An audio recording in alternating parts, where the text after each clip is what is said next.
Right.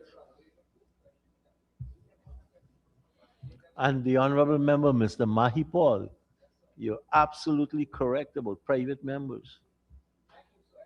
Absolutely correct. I got caught up with, the transactions,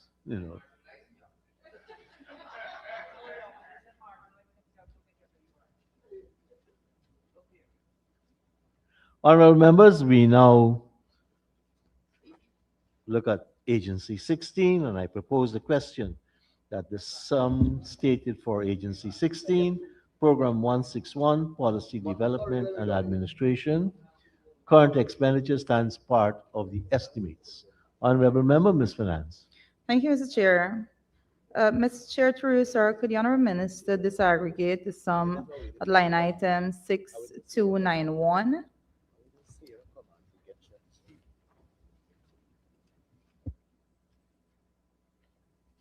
Honorable Minister.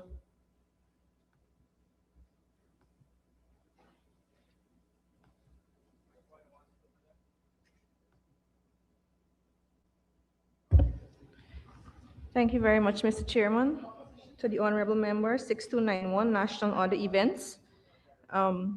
This sum caters for matrimony, for Pago celebrations, whatever other celebrations that we focus on the ministry. And also, we have some support we usually give to, such as Upper Mazruni District Games and the assistance for Expo Rodeo, that's the Rupununi Rodeo, etc. And under this sum also would be the hosting of the National Two Shows Council Conference. Thank you, Ms. Chair. A Go follow-up ahead. on that. Could the minister say specifically how much is allocated for the Upper Mazroni District Games? Honorable Minister.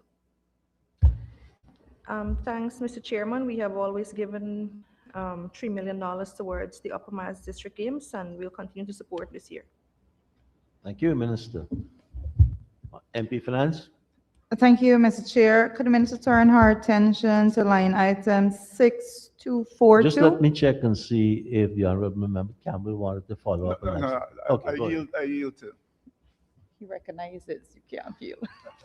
Go ahead, Director. 6242, maintenance of building, 31 million. Could the minister identify which building is being allocated for here? Thank you, Minister. Mr. Chair, honorable member. We usually have 5 buildings that we usually maintain, but this sum will go towards the head office, the Amrinian Village in Sophia, the residence, that's the hostel, and the Hinterland Scholarship Dorm, as well as our tertiary dorm. Thank you, Minister. Honorable Member Allocation. Finance. Thank you, sir. Just a follow-up. You say the hostel, the same hostel that is being catered for in the capital also? Minister? Mr. Chair, this would cater for the existing Amrinian hostel. As you know, it's a very old building at this time, and there's always breakage, and we have to do continuous maintenance, so this sum caters for that.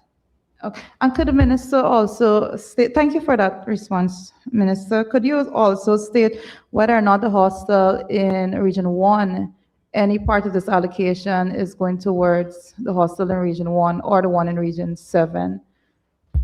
Thank you very much, honorable member. The only hostel that's currently being budgeted for under the ministry is the residence at Princess Street. Thank you, Minister. Okay. Honorable Member Campbell. Yeah, thank you, Mr. Chairman. Honorable Minister, refer to line item 6111, administrative, and it shows 8 staff for 2025 and 8 staff for 2026. I see no increase in staff, and I'm wondering whether the 8 is adequate. And the reason that I'm wondering about that is that I know that there has been a request by the Upper Mazaruni 8 villages to have an Upper Mazaruni District Council. I'm coming on the line item 6111. So I'm wondering whether the staffing is adequate, because a written request was submitted by 8 village councils, all within the same geographical coherence, no overlap in district memberships. And my understanding is this is delayed due to the failure of the minister to issue an order and gazette. So is it that the ministry has adequate administrative staff? And if they do, what is the reason for the delay for applications such as that which is being put forward by the 8 villages for the Upper Macedonia District Council? Mr. Chairman, Go to ahead, the Honorable honorable Minister. member, this budget in its entirety does not support any district council in the country, and it doesn't have provision for any staff, neither is there funding for any of the district councils. May I have a Honorable follow-up? member, go ahead. So is that the reason why the minister, the honorable minister, has not issued the order and gazetted the application by the UMDC, because you don't have a budget for it? Mr. Speaker, can the honorable member relate to the line item under which this line of questioning is he's relating to? I have done so at least twice, 6111. I'm wondering whether there And is. again, sir, that doesn't fall under this line item. And I've said that we don't budget for any of the district councils. The Amerindian Act is clear, and you read the section with district councils, you will see what it says there. Honorable Honorable member, Mr. Campbell. Yeah, Mr. Chairman, I'm trying to ascertain, an application has been put forward that meets all the criteria for the issuance of, for them to be approved as a district council. For some reason, it has been stalled. And so I'm asking whether it is an issue of administration, not having enough people to process the application. All the honorable minister has to say that is not the reason, or it is the reason. Honorable member, Mr. Campbell, you ask a question and any other member asks a question, and the minister answering prefers an answer. Whether she is wrong, he is wrong, or right, that's the answer in some parliaments. When the ministers don't want to answer, they say it will cost too much. Honorable Minister, you want to respond? No? No, sir, I think I would have answered adequately in this. The Amerindian Act is clear, and we'll report that for guidance. Thank you, Minister. Honorable Member, Dr. Campbell. Honorable members, I now put the question that the sum stated for Agency 16, Program 161, current expenditure stands part of the estimates. Those in favor say aye. Those against say no. Ayes have it. The sum stated now stands part of the estimates.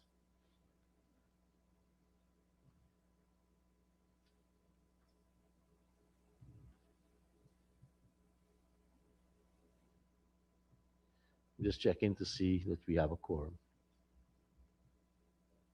Let us turn to page 520.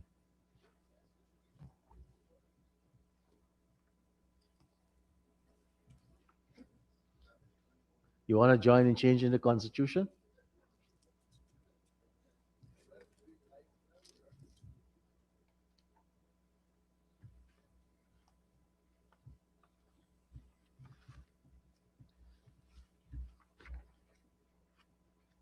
(520), and I propose the question that the sum stated for Program 16, 161, Agency 16, capital expenditure now stands part of the estimates. Honorable Member, Ms. Finance. Thank you, Mr. Chair. Could the Honorable Minister turn our attention to line item 1214,500? And could the Minister say for the provision for hostel and upgrading of facilities, if the upgrading of facilities include the hostel in Region 1 and Region 7? Honorable Minister. Mr. Mr. Chair, I think I would have already answered this question, that this budget in its entirety, it doesn't, has never had, there's never been any provision, and there's not a line item for this, for the hostels in the regions, whether it's region 1 to 10. And so this budget, it's not in this budget. Thank you, Minister.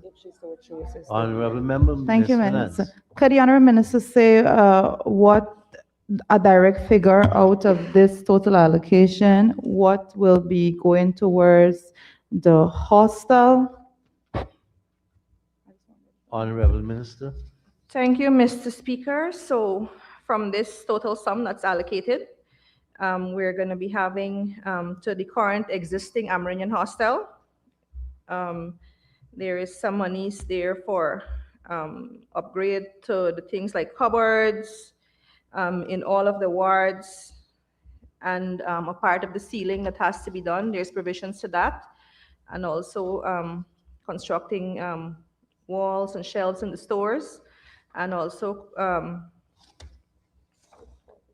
that's oh, sorry, the Amerindian residence. Yeah, so there's two. One would be the Amerindian residence. We'll be, under this line item, we'll be upgrading the cupboards. So what I just said would have been on the other facilities that we have. So the one for the Amerindian hostel at Princess Street, all we're doing here on the capital is we're going to be upgrading the cupboards to commercial grade cupboards. And for the new construction of the new Amerindian hostel, there's a sum, as I said in my budget speech, of $500 million that will be used to start the new building, a new building. Thank you very much, Minister. Thank MP you, sir. Finance. Could the minister kindly say what would be the location of the new building?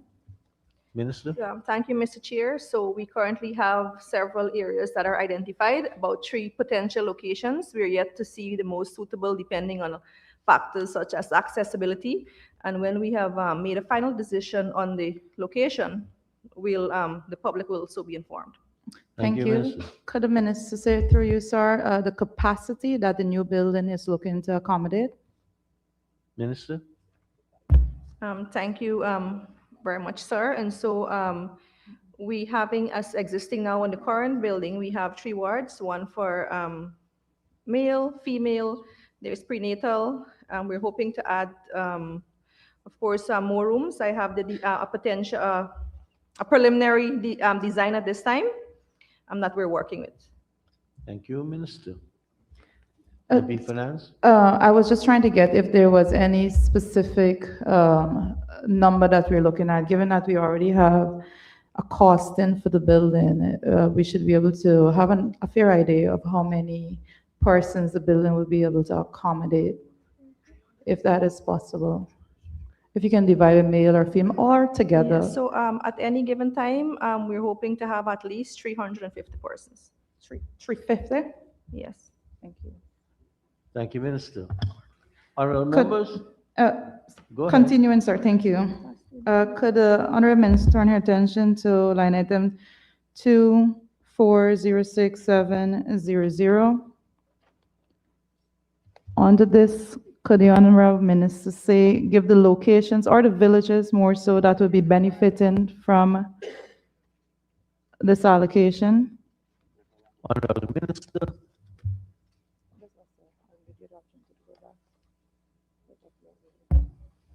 Thank you very much, Mr. Chair. So this is program 1, and this program is policy development and administration.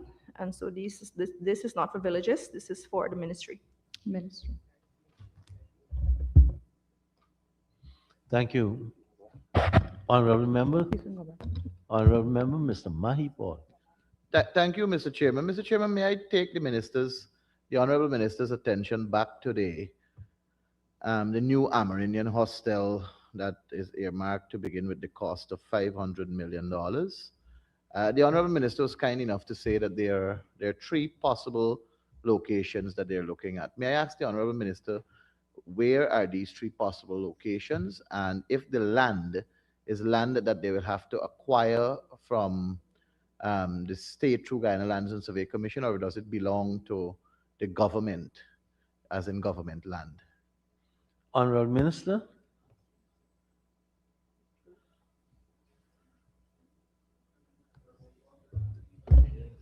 Yes, thanks, Ms. Chair. And so I was advised that it's different agencies that currently these lands would fall under, and depending on which we choose, then we'll have to look at the AD under which agency these land will have to be acquired from. Thank you, Honorable Chairman. Chairman, is it possible for the Honorable Minister to tell us where are the three possible locations, if as in the village at least? Mr. Chair, it's going to be in Georgetown.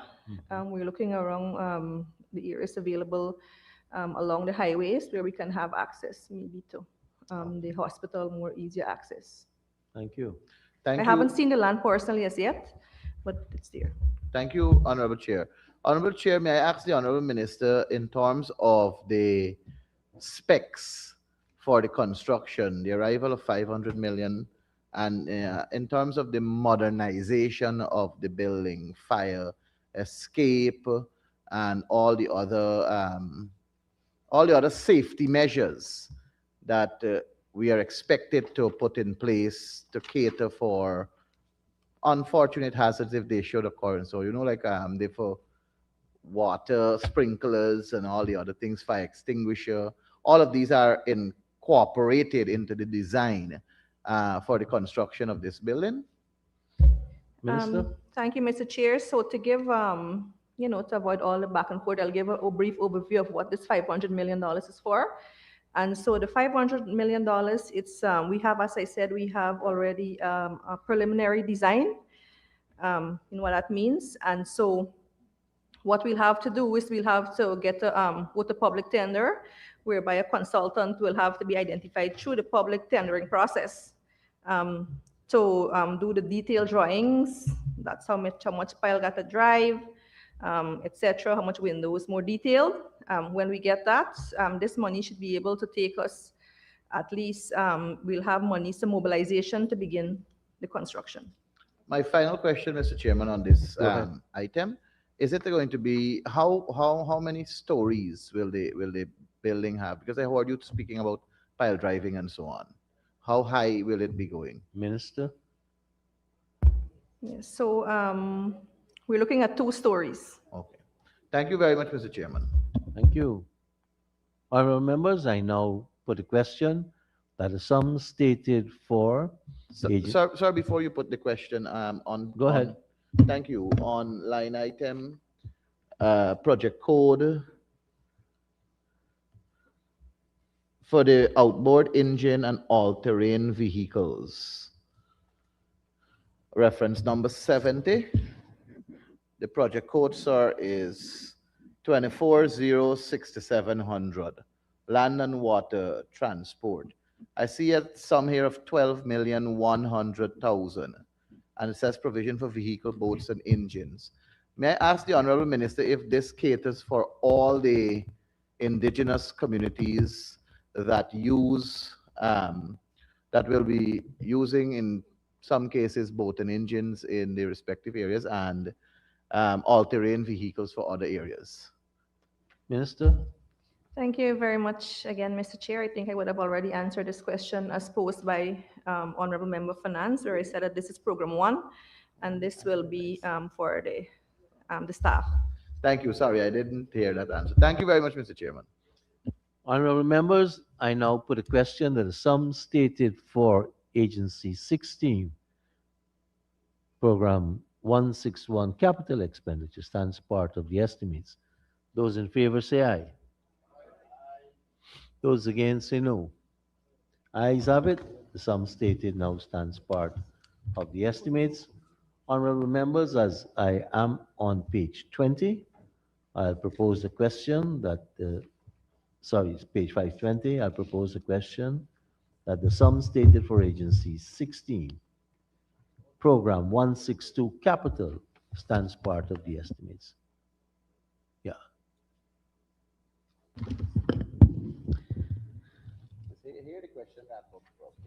Thank Honorable you. member, Ms. Finance. Thank you, Mr. Chair. Just to be clear, we're looking at the community development and empowerment here, capital expenditure. Right, sir? Looking at line item 1400100. Could the minister identify for us what villages are expected to benefit from this allocation? And I know that we have the separation into three: the presidential grant, the youth entrepreneurship and apprenticeship program, and the Amerindian development project and program. Could the minister say how much of the allocation is going to which, and which villages are expected to benefit from the allocation? Honorable Minister. Thank you very much, Mr. Chair, and we're happy that we have been given again $5 billion in the Amerindian Development Fund to support all of the villages of the hinterland. And as I would have mentioned in my speech, this fund, it really goes a far way in ensuring that the villages benefit outside of all the funding they're getting. And so this year, the ADF will look at education and awareness.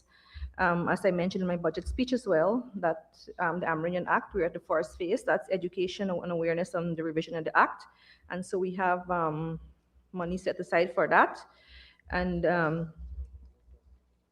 our presidential grants will, of course, be supporting this year 254 villages. That's every single village across the region that we usually support. And of course, you don't want me to list it out, but what will this presidential grant be used for? It'll be used to fund projects such as sustainable farming, poultry, transportation, or other projects that the village themselves are comfortable in executing. Of course, it's at the request of the village. We don't basically dictate how they spend their monies. We allocate the sum to them, and they, at their general village meeting, they decide how the monies are spent on the presidential grant. Basically, it's all villages have what we call a village sustainable plan, and they have a list of maybe where they want to see the village in 10 years, and they use these kind of funds to look at, in priority, the projects that they want to have in the villages. This fund also caters for the CSO program. That's both the stipend, which again, I'm happy to see we have increased this stipend to now $50,000. And so there is the sum in the budget in the ADF to offset that expense. Also, we'll do continuous. We have already trained our CSOs. We have a sum here for continuous training of our CSOs. And of course, the other areas, of course, by the request of villages. So what happens is usually at NTC, the two shows come to Georgetown and they sit for about 5 days with no lesser than His Excellency the President himself. And of course, all the other ministers of government who are here every day, and basically they ask for an order of priority, the needs of the villages, and they let us know, and we try as much as possible to ensure that most of it is captured outside of the grants, outside of the LCDS, that we put some of the projects into the Amerindian Development Fund. This Thank year, you, Minister. we're going to be doing youth empowerment to benefit would be Citrus Grove, Region 1, laundromat, garment production, Wanakai, Santa Rosa, Port Kaituma, Campbelltown, Monkey Mountain, Ishalton, Anai. These are for women's project. We have Wongna, we have St. Denis, we have Karawab, Yupkari, and these are projects such as bakery shops, art and craft, depending on the requests from the villages and what the women want. Then we have sewing centers too. We'll continue with those in Barasaina, Maracabay, Wax Creek, Penac, Quatamang, Yacarinta, Bamboo Creek, Waipa, Santa Rosa, Waramadong, Siparuta, Agatash, and I also forgot Beauty Care Center, also fall under the support for women. We have sawmilling to do in Tasserine, 47 miles, Wairuni, a mechanic project in Walaba, Keto, woodworking, and these are youth projects now. In woodworking, we'll look at St. Monica, Maikobi, Kotata, Reverse View, Toka, Waweta, Mabaruma, St. Cuthbert's Mission, Chiang Mode. Agriculture, what is to shade house?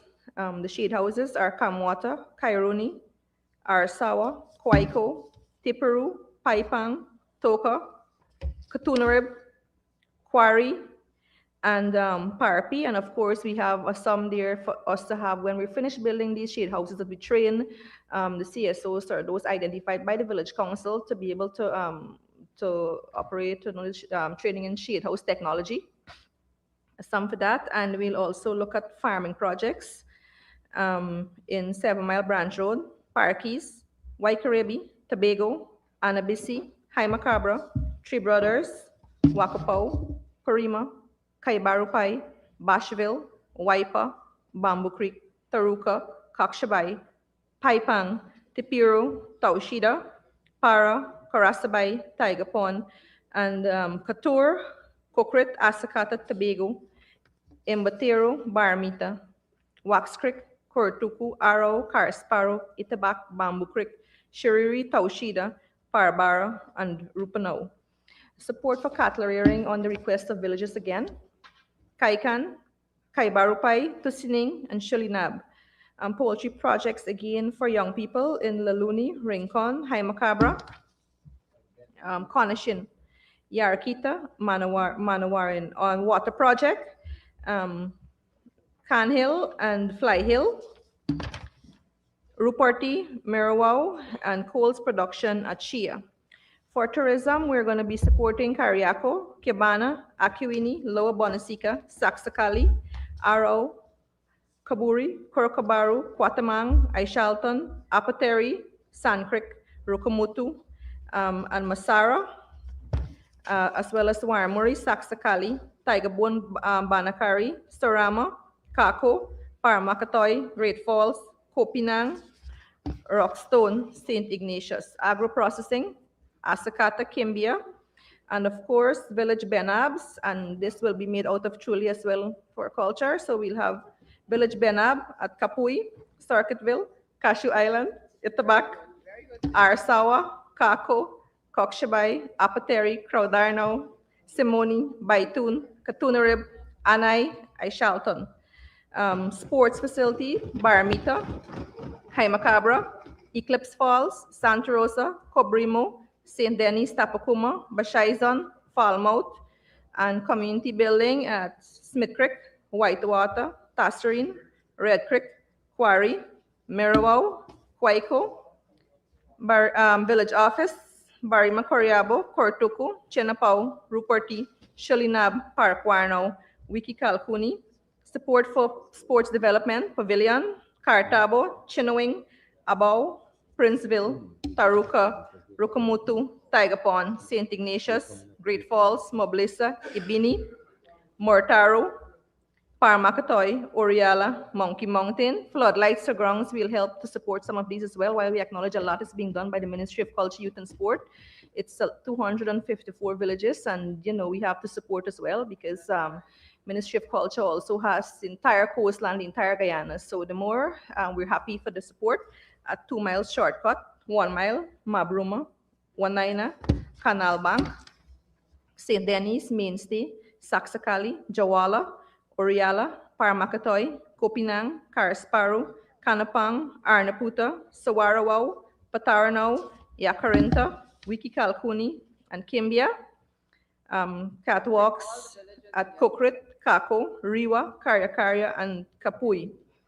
Farm to market, Litakanabali, Mashabo, Hayawa, Kaikombe, Katoka, Conishen, that's Masakaneri or Guns as we know it, Reverse View. And we'll help at sanitary facilities. Sanitary facilities, we'll be looking to support this year. Jawala, Bashville, Rukamutu, Yurangparu, Achawib, Parabara, Conishin, Murunao, Shia. Bridges again, we look at helping Ambamadai, Kamana, and Crashwater. And settlement, Mabruma settlement, fencing of the guest house. We look at Mabruma settlement, El Paso, Miranao, and to support for and support for kitchen and dining hall. We look at Red Hill, Savannah Blackwater, Barima Blackwater, Lower Kaituma, Arwansa, Karawab, Kabakaburi, St. Cuthbert's Mission, Calhoun, Philippi, Bamboo Creek, Itabak, Kamana, Kaibarupai, Paramakatoy, Taushida, Parashara, Bashaizan, 47 miles, and Great Falls. We look at street help with solar, street lights for Pawaikuru, Sugar Hill, Whitewater, Laluni, Cashew Island, Carisparu, Red Creek, Arsawa, Tumong, and we'll be helping Kururu with trestle and also a generator hut for Rockstone. And of course, we have given in the past, we've given tractor to every single village in the hinterland, over 216 tractors we've given to villages across the hinterland to help with agriculture. And this year again, we'll be helping Yarakita, Whitewater. That's both ends of Whitewater. There's two ends, as you know. We'll be giving one to the Blackwater end and one to the Arakuru end, and Amakokopai, Chinapong, Chinapau, and Mabura. And while we give these tractors, we get complaints that sometimes we go to villages that they use a tractor, maybe a part break, and they need a little bit of help with fixing it, not total overhaul, etc. With little support, with little filter, little tire go by, yes, those kind of things. We have a little sum here to help all these villages if they want to get help. We'll be able to have some support, and also for the freezer, or we'll be given a freezer canter to Sawarwao, because Sawarwao, they do livestock farming and so on. They have and they're currently constructing their meat center, and so they need this canter now to help them to have their frozen meat and stuff to take to other neighboring villages to sell. As I said, we'll look at language preservation. As well, we have always supported the ministry, support for, let's say, culture groups. We will continue that by helping with culture groups in the villages by request. If they ask for, a little keyboard here and there, we must have a little something to give them. We'll have that, or a little PA system, depending on, the nature. We'll have to get, we usually get requests of support from teams, like if they have games, they want a little uniform, little sports gears. We have some money to support that as well. We put aside some money to that. And as requests come in, depends on the village, persons would ask for things like chainsaw, a mist blower here and there, little cassava mill, black tanks, etc. Black tanks, not 4 black tanks, but there'll be black tanks if anybody is short of black tank, and they request. We would have had some money in here to at least help. And for those of us who are living in villages, sometimes we go into villages and we encounter sometimes persons who really need a little wheelchair that broke and they want it replaced. Or maybe they have a little fire in a village, a house, and they need 2 zinc to help to replace the zinc sheets and stuff. We have a sum to give those kind of support. It's not like a lot of money, but there's money, so we can be able to, on a one-off to help these kind of help with these kind of situations. I'm not done. And then we have more. We have generator set, Kyrie, which they would have requested from us, and Kangaruma, and some support for the network in Maracaibo. And way down, we have transportation, and these are for economic projects. So some villages do tourism. They have their tourism projects, or some of them also do like rentals, like in the mountains, they have ATVs where they would hire out. Depending if you want to hire at another village, you can, the main mode is the ATV there, which is, by the way, duty-free now. So there's no taxes on that. But we have support for villages who have these kind of equipment that they want to use to make money as economic projects. We have Para, Walaba, Kebana, Barima, Coriabo, Big Creek, Kapui, And then there's Carwab, St. Monica, Laluni, Oriala, Camarang Warawata, Kachko, Mirawaw, Taruka, Orndo, and then there's Red Creek. And of course, there are some villages who have, for example, they do transportation business, whether it's fetching sand or they just want to do transportation. We are supporting this year trucks for Arcaca, Princeville, Wiki Kalkuni, and of course, there's Bethany. Right? So we would have gotten that's Santa Rosa. We all know of the current garbage. Well, Santa Rosa is outside of local government, so we heard Minister Priya Manik Chan said she's going to give garbage trucks. And so Santa Rosa wants to have a garbage truck so they can be able to pick up garbage at a small fee, or depending on how they decide. I can't dictate for them because, as I said, all of the projects here, it's for the villages. This entire $5 billion, it's for the villages, and again, at the request of the village. So we're going to support them with a garbage truck, as well as Campbelltown, who has the same issue, and St. Ignatius in Region 9. And the same thing what we said about the transportation. There is pickup to help with transportation business for 5-Star, Karau, Kaibarupai, Anai, Wairuni, Ibini, Malali, Kanta, for the same thing, for hire, at Orno, Circuitville, Parbara, Shia, and Rivers View. And that again brings us to the sum of $5 billion to support our indigenous people across the country from regions 1 to region 10. Thank you Thank very you, much. Mr. Chair. A follow-up, sir. Thank you. Mr. Chair, I want to say that the minister took some time, which we appreciate, to call out all the villages that requested sums to do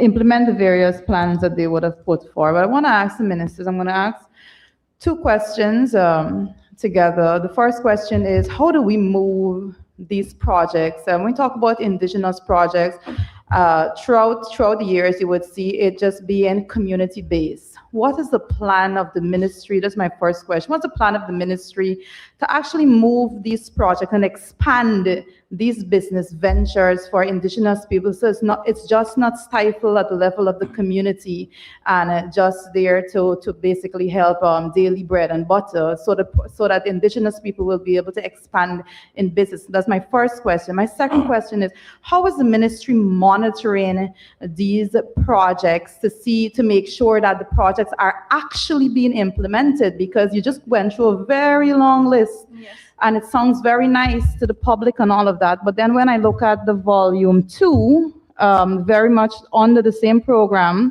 I'm seeing here that proportion of villages implementing their village sustainable plan for 2025, it was just 125 out of 247.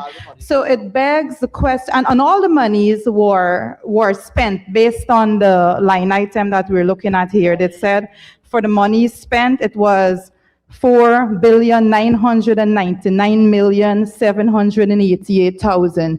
So how is it that all the monies were expended and only 125 plans were actually implemented out of the 247? Minister? Thank you for that question. And so if you would have listened to how I disaggregate the sum, you will realize that, like for example, the ATVs, the pickups, and all of these things that are for procurement, those will have to go to the National Tender Board for procurement. That money wouldn't go to the village. So the entire sum for the purchase of these capital items, it will have to go to NPTAB. It's actually a very good question you're asking, because if you look at social media, especially right now, you will see that, for example, villages are calling for audits, etc. So what we have done as a ministry is that we have developed a monitoring tool with the support of the Ministry of Government Implementation and Efficiency. We've created a monitoring tool, and this allows our field staff that every time they visit, that they ensure that they They keep a track of the projects so we can see real time which projects are behind and what's the intervention they need, whether it's intervention from the ministry, logistics, or advice. But to answer the first question, as a Minister of Amerindian Affairs, I think that a lot is expected of us, but the Amerindian Act is very clear. Villages are governed by an act, and if you were to read the Amerindian Act, you would see the word minister is mentioned in there about, how much time? Yes, so the Amerindian Act is, I could count it on this one side, right? The word minister isn't mentioned very often, and when it's mentioned, it's only as a last resort when all the other processes would have failed in terms of villages and how they manage. So village sustainable plan, as I said, it's developed by the village. And but for us too, for example, if there is roads, as they see as something that has to be done, that can be captured under the Ministry of Public Works.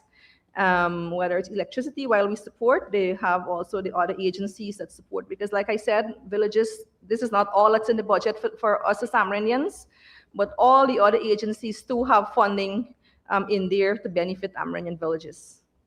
Yes, Mr. Speaker. I just want to, my first question, I didn't want it to get lost. I'm asking specifically because when we come to the National Assembly, Guyana, the landscape is changing. We have a lot more resources financially at our disposal as a country.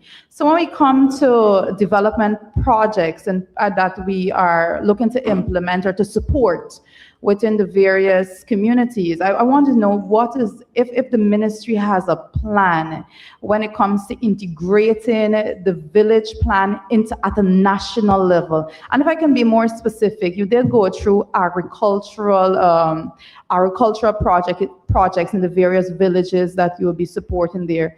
And we do know also when it comes to food security, Guyana looks at food security at a national level. So what is the ministry doing to incorporate the village plans at a national level and not just keeping it at that minute state within the villages? Because I do believe, based on all that is happening in the country, that indigenous peoples would want to have a foot in that national agenda and not just subjected to a village plan. So that's my question. Honorable Minister.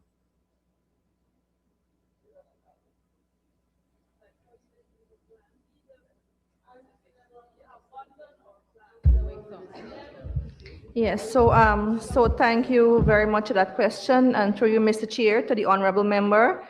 What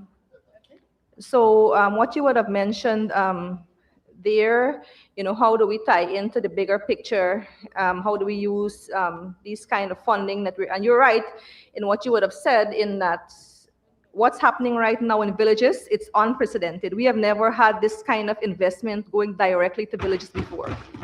For example, when we look at the LCDS funding alone, depending on the population size, villages now have oversight for spending of as much as $35 million that they have to spend.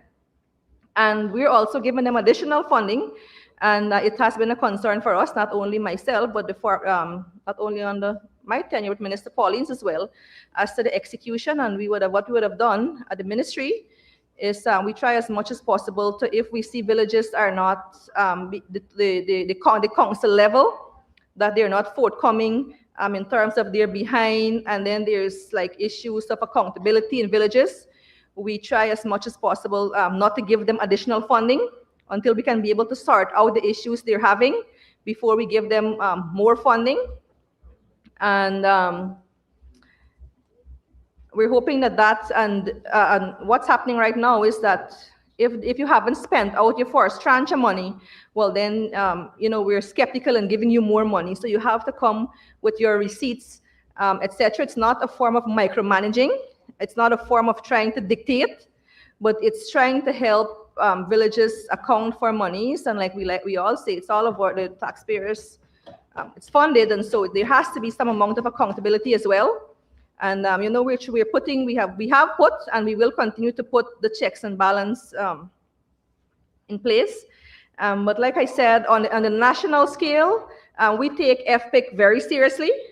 And everything we do, it's in consultation with villages. And so we can go and, we'll say for villages what we want them to do. They basically say what they want in keeping with FPIC. The NTC too has been providing a lot of support through their project as well in the plans that they're having and in helping us monitor as well. But we do get support.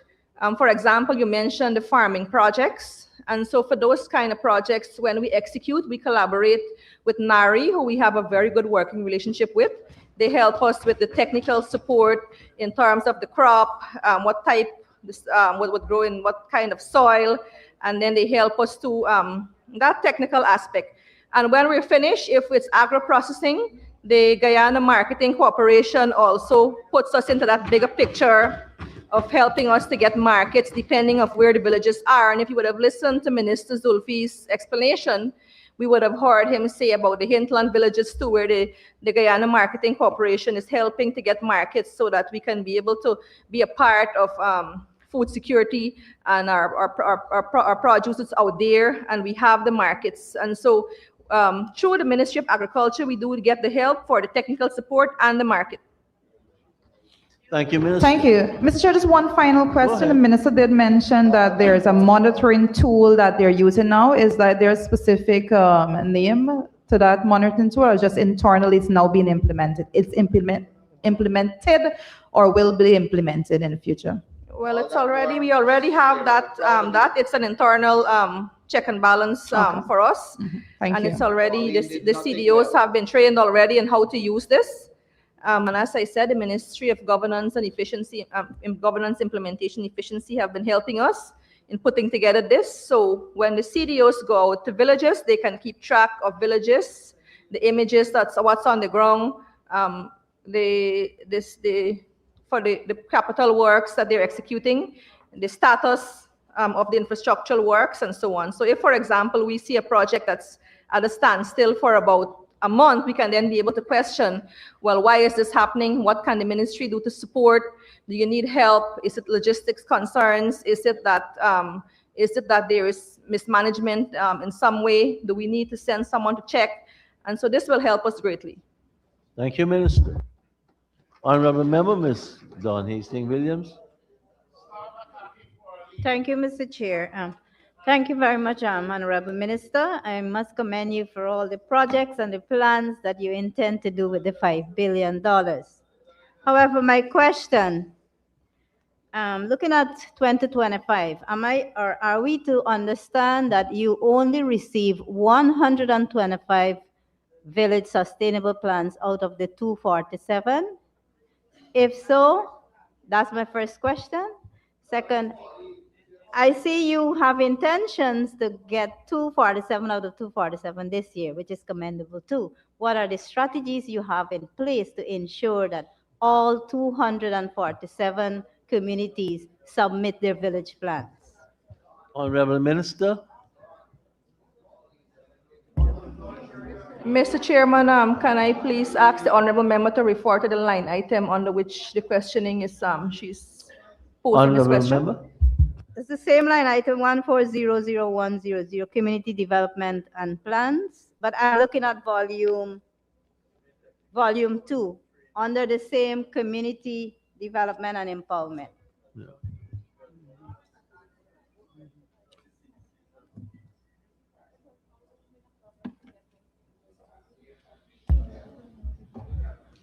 Thank you very much for that question. And like I said, a lot of what we do, we take FPIC very seriously, and it means we have to look at every single village and to really go and to ask the village council to say, what is it that you want? It has to go to a general meeting, and there's a process of them identifying for themselves, not us. So basically, we're saying that the villages themselves come up with these plans. Currently, the National Tushaus Council, they support this, and if you would look on their Facebook page, so you would see that former Tushaus have been going out, training facilitators in helping villages to develop this. And so we're not leaving the villages on their own while we're not dictating. We're helping them to show them, how to go about developing this plan. What's happening right now, I know it's a tall task, but we're up for the task in terms of having all the village sustainable plans in. And as I'm here, I would want to call on all the villages that they take this, as a step in the right direction and help us to help them to have this plan in place so we can be able to know what we have to do. I do help.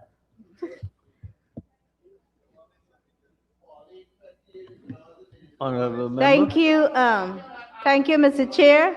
So can I ask you now, Minister, could you be kind enough to say how many village plans you have to date? How many have you received to date out of the 247?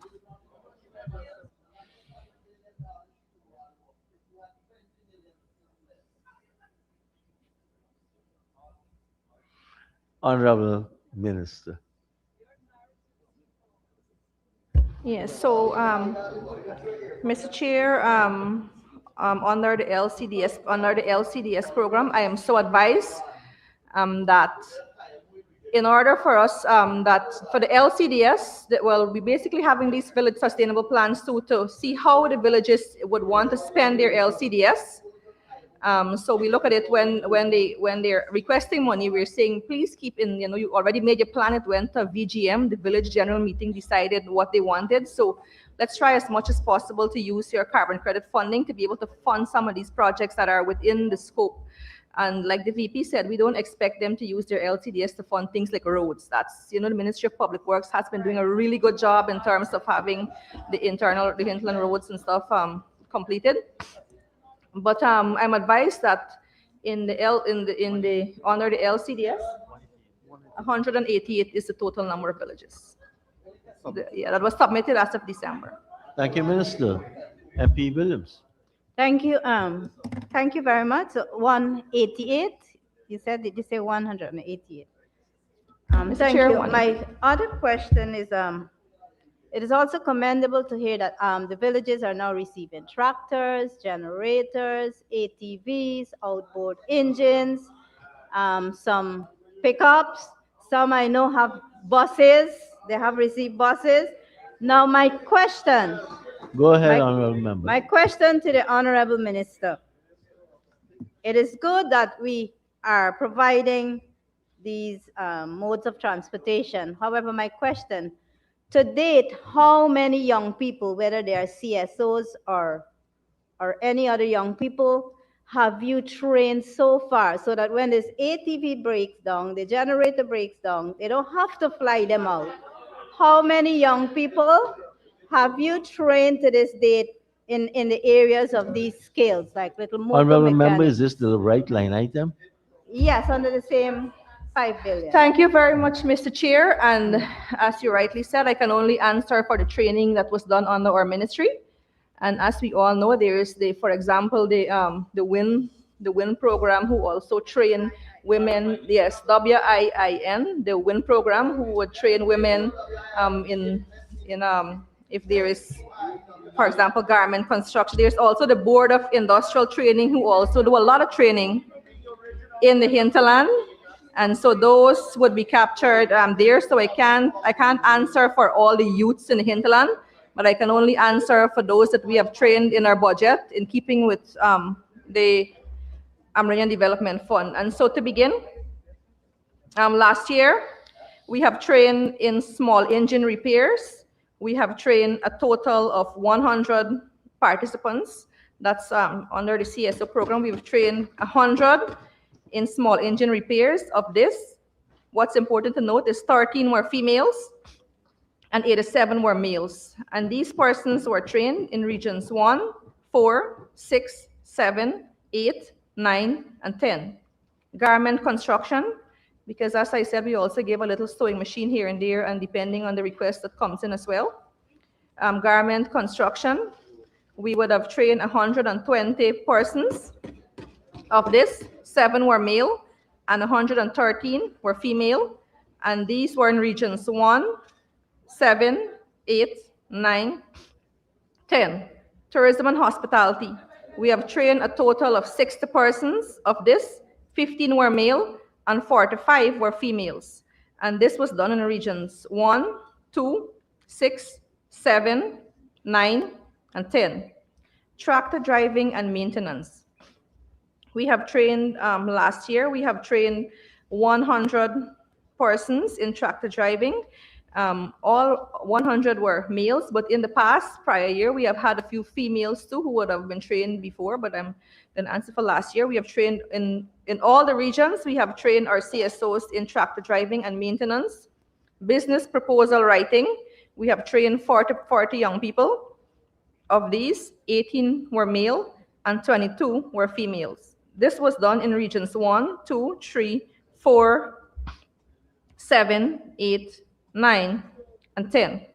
Craft production, we have trained a total of 40 CSOs, and this was done, we trained 17 male and 23 females in this area.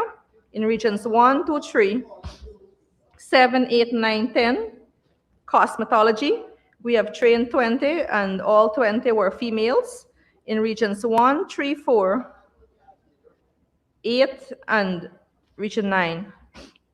That gives us a grand total of 480 CSOs who were trained last year. Of this, 244 were males and 236 were females.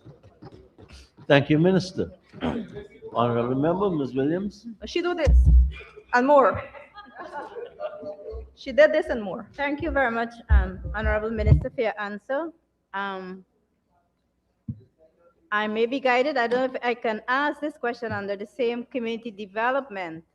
Yesterday, we heard from Honorable Minister Teixeira that UMDC is not legal. That's Upper Mazaruni District Council, not UDMC, UMDC.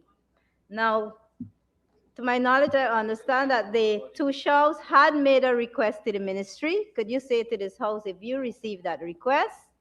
And do you have any plans to ensure that that body is gazetted during this year? And where can you find funding for that? Thank you very much.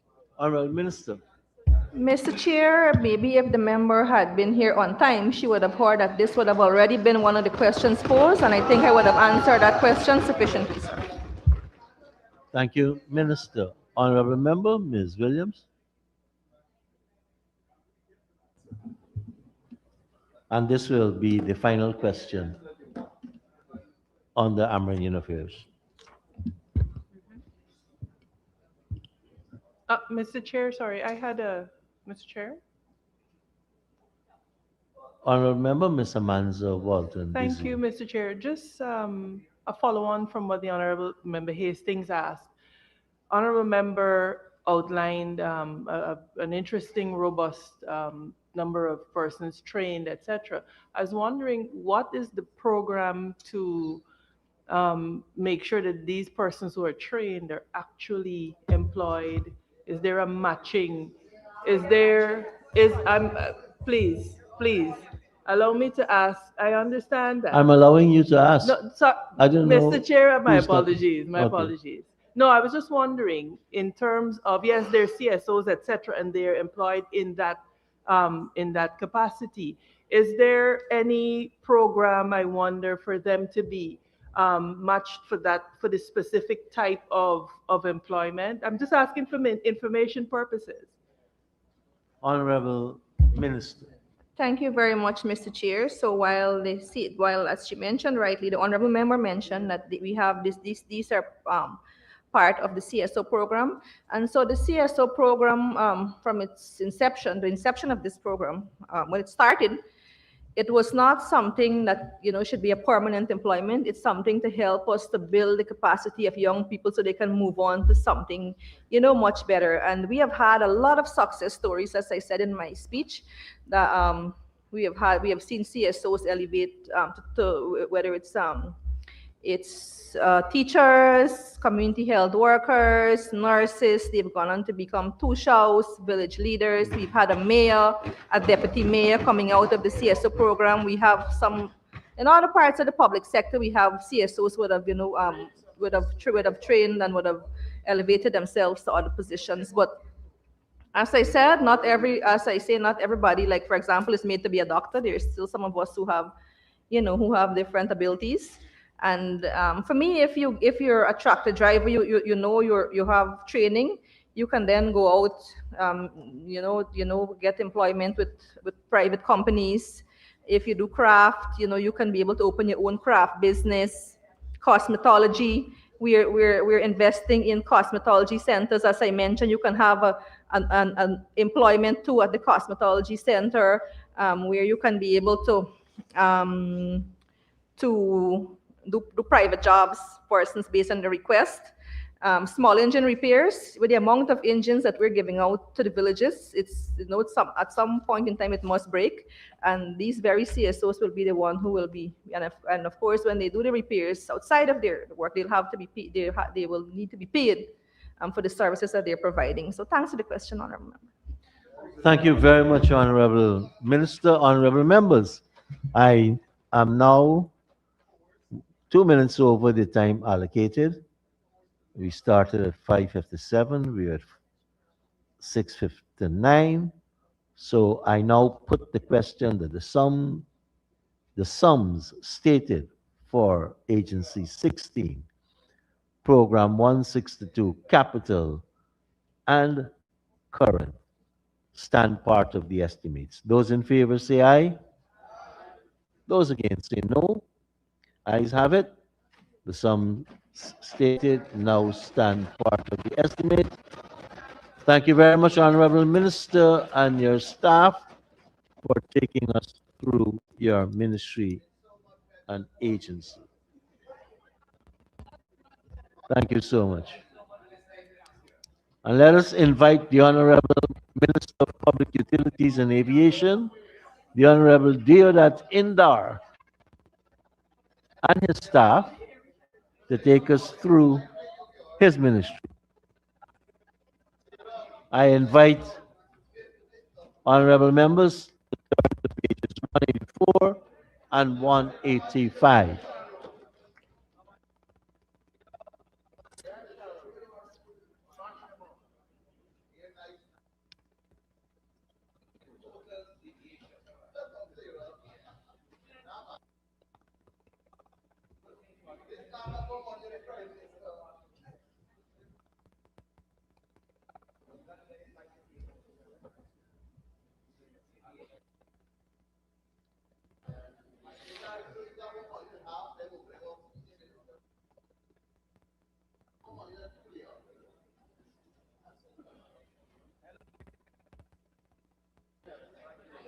We're starting at 7 o'clock.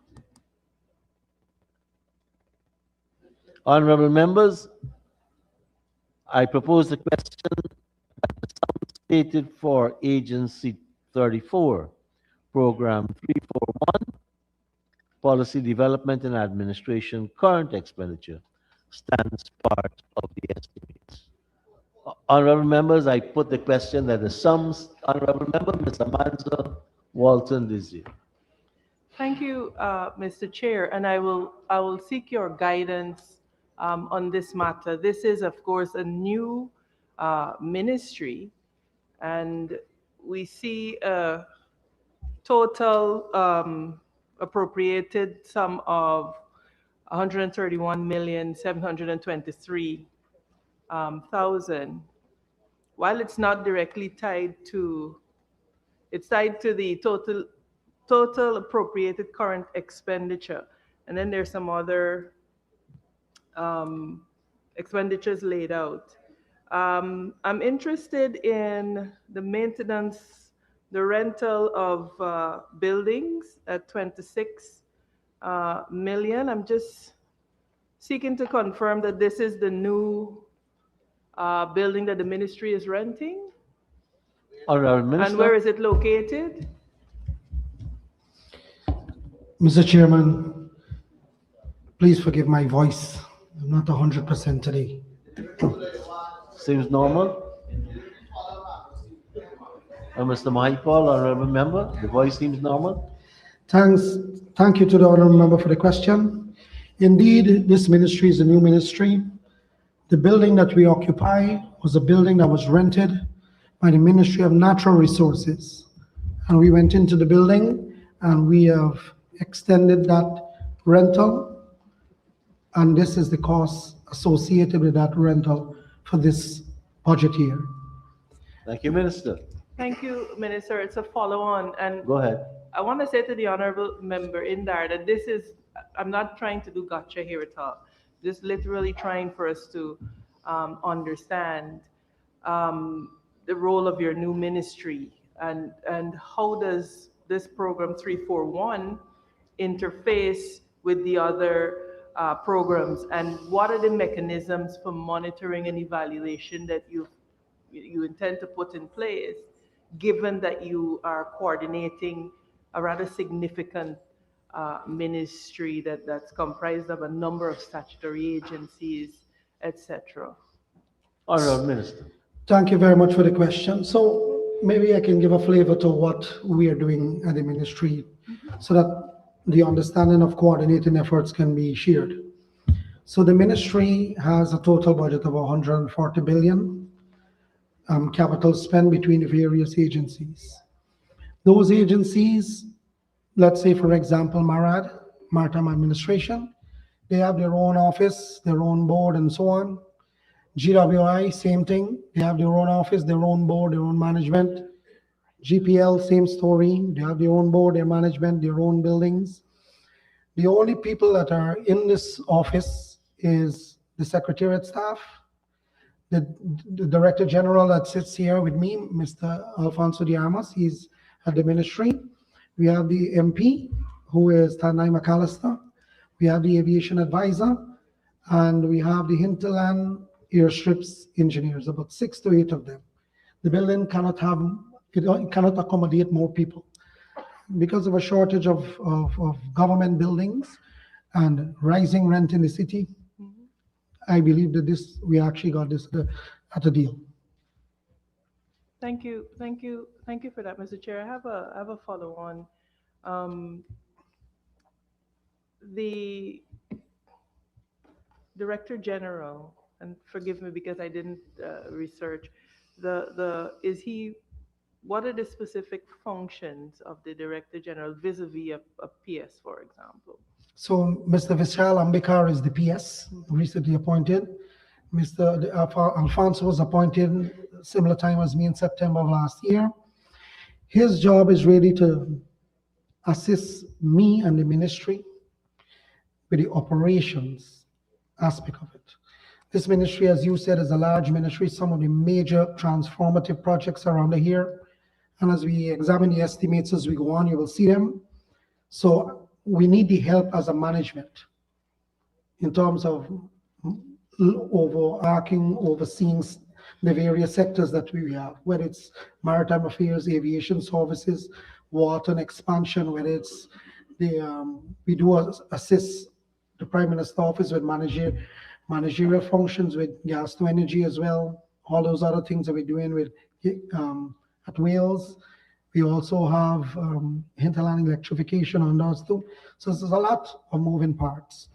And because this ministry deals with a lot of technical areas, a lot of complex things, the position of Director General is welcome.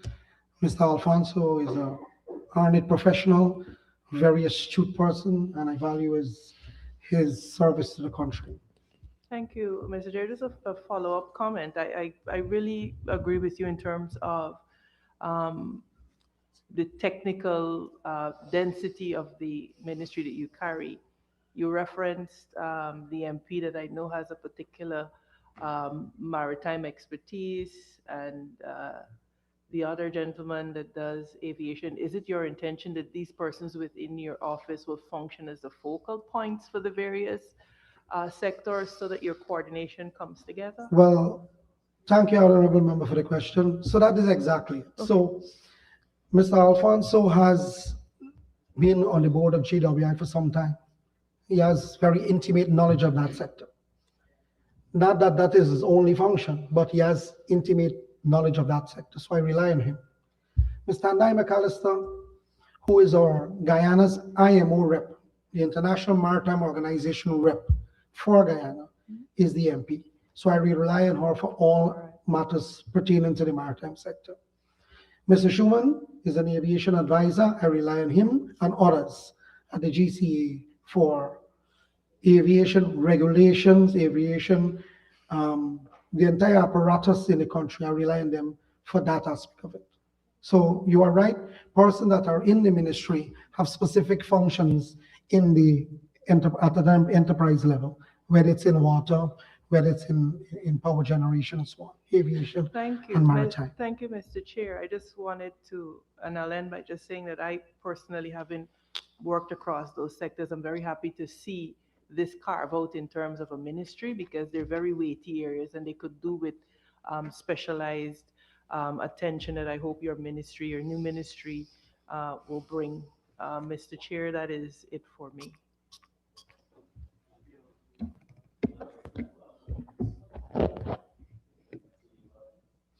Oh, well, thank you. Sorry. Thank you. Honorable Member, Mr. Andrews. Mr. Chair, I noticed, I just wanted to ask a question on the rental. This contract, what is the duration of this contract? Well,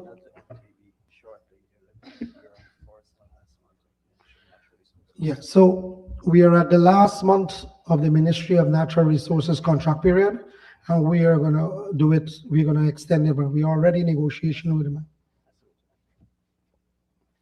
How long do you plan to extend this? Well, I could tell you, if I can get it to go 3 years, I'll take it at this rate. The reason, just to follow up, the reason I'm asking is because we are building 4 buildings on the Hague-Bosch Government Complex buildings, and I was under the impression that the ministry that you control would be one of the ministries going into those. When we were at buildings. Public Works, that was the thinking. Yes, okay. When we was at Public Work, that was the thinking. As you know, circumstances change, and the government has now created this ministry to specifically look at development in the various sectors that fall under the remit. Now, I will say this to you in the greatest of respect. The GCAA has a building that they've been renting, and the man wanted to increase the rent to a figure that they wouldn't even want to call on this floor. But literally, it's so high that it pushes you out of the city. So if I get a rental rate like this, I would be encouraged, and you should be encouraged to want us to take it because we will not have to strain taxpayers further if we are to stay in the city or go to another place in the city. So as I said to you, we will want to have this as long as the owner would like to give it to us. One other question, Mr. Chair. Go ahead. So I know it's a new ministry, and like you mentioned, your staff count is very limited. But I noticed line item 6264, vehicle spares and service. That's 11,250,000. Where's that one? Yeah, $11,250,000. I'm just wondering, with that limited staff count, a new ministry, how many vehicles are in this fleet, and what kind of vehicles are we buying spares for that kind of amount? Well, you wanna hear a funny thing? This ministry on the books have 0 staff. Because the minister's 2 staff that I had from the time I was appointed, my secretary and my admin assistant, 2 drivers that came from Public Works. That is what I ran this ministry on, and you can see the kind of work that this ministry put out. We're only running with that. But there were 3 vehicles there, 4 actually, and then the DG got a vehicle, and we intend to get some for field work in the year, maybe another 4 pickup to go in the fields, because a lot of our work deals with hinterland electrification, well drilling, and we had to go and inspect hinterland airstrips. So that money is to deal with the repair and maintenance of those vehicles. About 10. So there's not, so there's not a huge fleet. We're very nimble. Thank you, Thank Minister. Honorable Member, Honorable Members, I now put the question that the sum stated for Agency 34, Program 341, current expenditure stands part of the estimates. Those in favor say aye. Those against say no. Ayes have it. The sum stated now stands part of the estimates. Members, let us turn to page 529. Where's cash?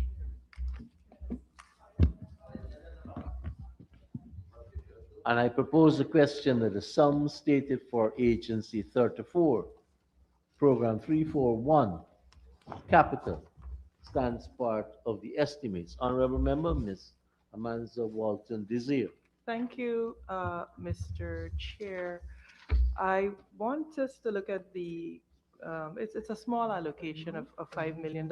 And I'm curious as to if the minister could say to us, why would a policy coordination unit responsible for all of these sectors, electricity, water, aviation, um, why no investment in policy systems, software to help to monitor and track and to maintain the nimbleness that you spoke about? What I'm saying is that 5 million seems a very small sum given all that you have to do.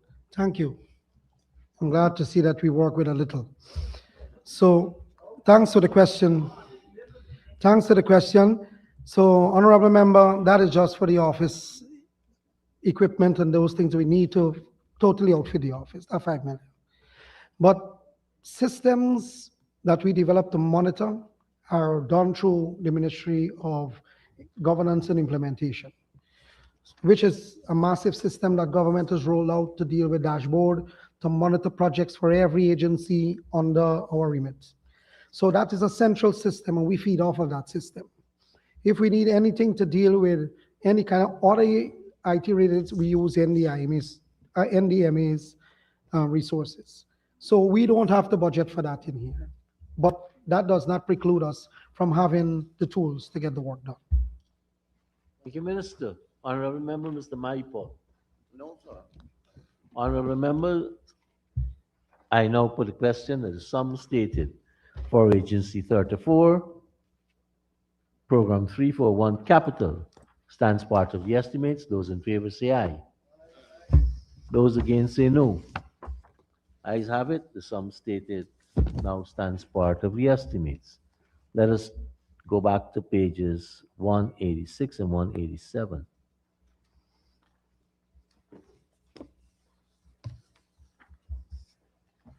And I propose the question that the sum stated for Agency 34, Program 342, current, stands part of the estimates. I now put a question that the sum stated for Agency 34, Program Mr. 342, Ms. Amanza Yes, sir. Walton Desir. Yes, sir. I wanted to look at line item 6321, subsidies and contributions to local organizations. And when we look beyond that to the subsidies, I specifically wanted to hone in on the agencies, as the minister said, under his sector, their electricity services, 342, there is the Ghana Power and Light, the Hintland Electrification, Kokwani, Lethem Power Company, a number of agencies. Mr. Chair, what I wanted to find out from the Honorable Minister, if he could indicate the specific purpose for which the subsidy to GPL is provided in this 2026 budget. Is it intended to support operational costs, fuel? What is the breakdown of that subsidy to GPL that is 25 billion? Thank you. Thank you, member, for that question. So on the page 490, details of subsidies and contribution to local organizations. The details of that $33,313,253 is explained. So 25,800,000,000 is for GPL. Right. And it directly relates to the fuel subsidies that we give to GPL. Mind you, you have known that fuel price fluctuate and it's been on the rise year on year and counting. So GPL budgets at a break-even point around $70 per barrel. Anything above that, it puts GPL at a loss position. So fuel is traded all the time at a high. Right now is the average for last year is about $83. Now for every dollar increase in fuel, it costs GPL $543 million. Every dollar fuel goes up by costs GPL $543 million simply because of the amount that is used. 93% of the fuel that is used at GPL is heavy fuel oil. And the LFO makes up the other 7%. Total together, it's about $47 billion per annum that we spend on fuel alone. It represents the lion's share of generation costs. So because of that, and we as a government did not increase fuel on nobody in the country, we subsidize the fuel, and that is the figure there. It's not the full amount, it's a subsidy, it's part of the total cost. And it's only to subsidize the fuel For fuel, differential? for fuel only. Oh, okay. Thank you. Do you want me to say Honorable the other member, subsidies, Mr. honorable member? Andrews. Mr. Chair, Honorable member, Mr. yeah, Andrews, chair Mr. is Chair, here. could the honorable minister say if that is the case with the other agencies? Like which one? Like for instance, when we look at the Morocco Power Company, their subsidy in 2024 through the Office of the Prime Minister was 228,376,000. This year, it's budgeted for 545 million, an increase of 316 million. Which page you looking at? Same line item. That's not Maruka. Maruka was never under the. Mabaruma, sorry, Mabaruma. Okay, it's Mabaruma it's only Power now Maruka's come on board. Okay. Mabaruma Power Company, sorry. Yes, but to be specific, Maruka only came on. sir, Mr. Chair, I'm listening to I'm you. speaking about Mabaruma Power Company.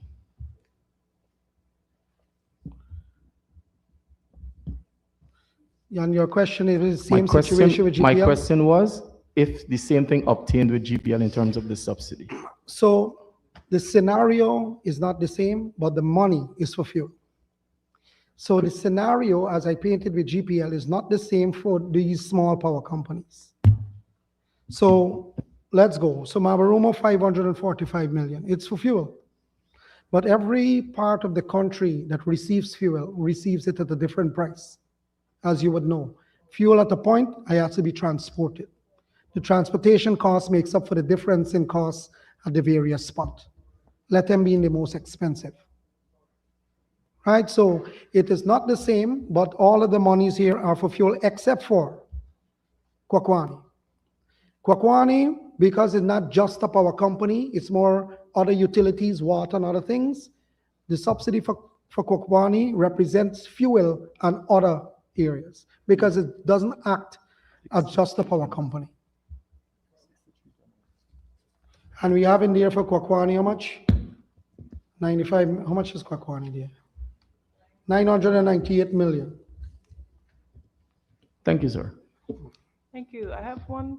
Go Mr. ahead, Chair, honorable through member, you. Ms. Desir. The Linden Electricity Company, and this is a policy question that I have.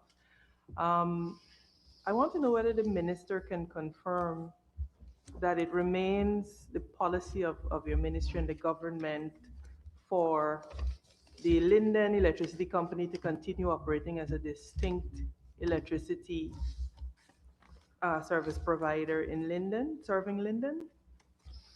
So, Honorable Minister. Mr. Speaker, the question that she asked about Linden, first let me say, for the purpose of the records, Linden receives power from both sides. And Londoners pay a tariff of $5 per kilowatt hour for residential, $12 kilowatt for commercial. And they have about 271 pensioners there. We have, in this budget, have about 4.768,631 dollars there to subvent the fuel. It has always been that way. Now, with the expansion of the grid, what we are doing, we want to make sure that we, first of all, the cost that we pay to both sides is very high. And we sell it back very low to the consumers. With the expansion of GPL's grid and using gas as a feedstock, we intend to move the grid towards Linden, towards Wismar. So from Garden of Eden, it is not on this year, but from Garden of Eden, moving up to Linden and over to Wismar, we will run 230 kV lines so that you can take bulk power. So everybody around the highway going all those housing schemes, development on the highway, in Linden as well, because as you know, because electricity is cheap in Linden, they have about 19 plus sawmills. All of the sawmills go and set up there with the high-speed motors because they pay a lower rate. So they go there to operate. So if we are to continue, we want to use gas as a feedstock, which is much cheaper than the HFO. We will run the power lines to take the power to Linden. In the Amila project, it is designed to bring the power from the Amila Falls routing through Linden, coming to Garden of Eden. That was a transmission line to bring it through Linden. So now we have gas placed at Linden. You can run it across the Garden of Eden and then take it up to Linden. But you can drop off the power at various points so that you can have industrialization happen throughout the Linden Highway. So that very detailed explanation simply tells me that the government plans eventually not to have the Linden Power Company the electricity company as a distinct entity. I want to ask the minister then, can you assure No, this? but honorable member, I don't want anyone to go about thinking that we are closing down Linden Electrification Company. That is not the case. That is not what I said. No, I'm not suggesting Okay. that that is what you said.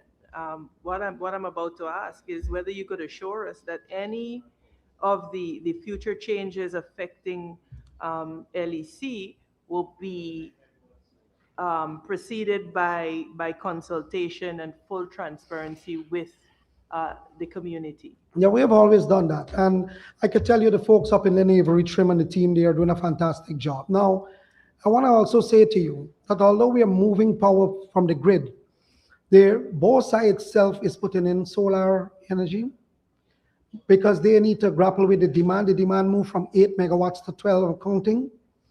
We are building 15 megawatts of solar power, and one in Retrieve, one in Dakar on Block 37. So that's 15 megawatts of power will be added to the grid there. Those are grid tie systems. So the entire corridor will have enough power for the development in housing, for the development commercialization, for all that is happening on the highway right now. We have to power that. And Thank you, Minister. Sorry, Honourable Mr. member, Chair, go ahead. my apologies. And the measures that will be put in place to cushion the cost shocks that may, because as a Lindener, we know electricity at one rate. There will be systems in place to cushion that rather than Gas to energy project is shock designed to drop to costs, drop not it. carry. Okay, thank you, sir. Designed to cut it by half, not take it up. Cut it by half. Yes. All right. Thank you, Minister. Honorable members, I now put the question that the sum stated for Agency 34, Program 342, current expenditure stands part of the estimates. Those in favor say aye. Those against say no. Ayes have it, the sum stated now stands part of the estimates. Honorable members, let us turn to page 529.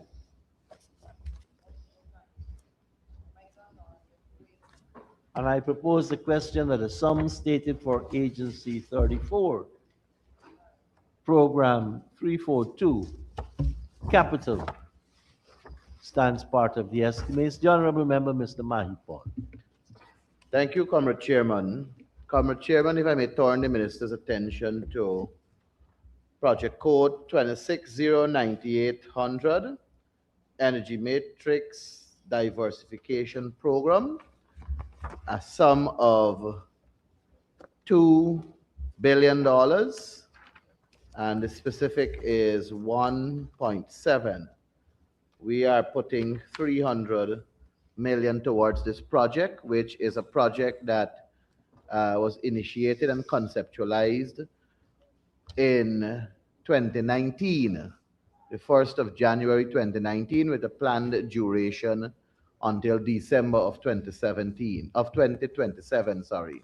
So the project, which entails the installation of mini grid system in Bartica, Madi and Letem, the upgrading of Sophia substation, the rehabilitation of transmission lines, institutional strengthening and capacity building. May I ask the Honorable Minister to provide this House with an update on this program that's begun in 2019, please?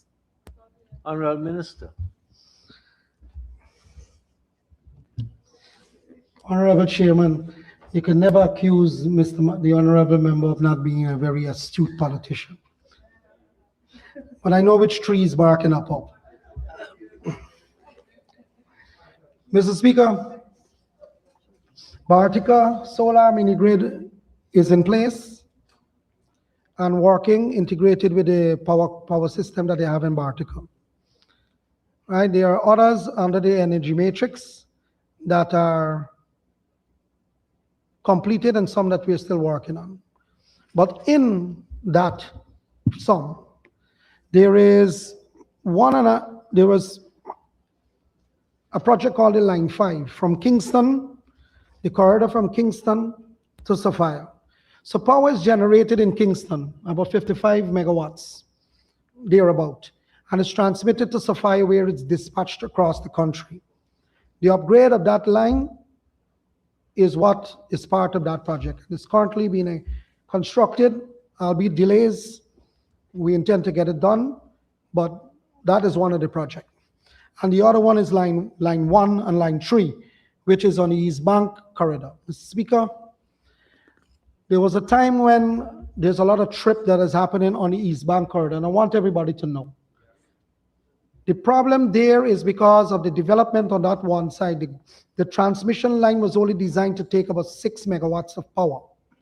Sometimes the transmission load there be 8 and 12 megawatts. So because of the heat, any little thing trips it. This spending was to have alternatives so that we can able to take off power from that line and offload it into other transmission line to bring the power from Garden of Eden back to Georgetown. This project has that inside, right? Completed? No, this is the tender. 60% completed. Thank you. Thank you, Mr. Chairman. Go ahead. Mr. Chairman, may I turn the minister's attention to project code 2606700, hinterland electrification, $500 million. Go ahead. And it speaks to upgrading electricity systems in the hinterland areas, specific to region 1, 8, and 10. May I ask the Honorable Minister which communities within these regions are likely to receive electricity under this expenditure? Honorable Minister.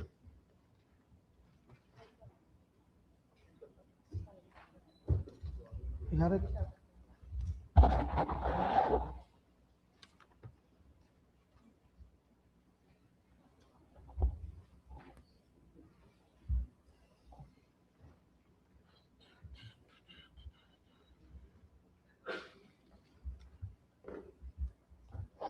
Please bear with me, Honorable Member. I am. Honorable Chairman.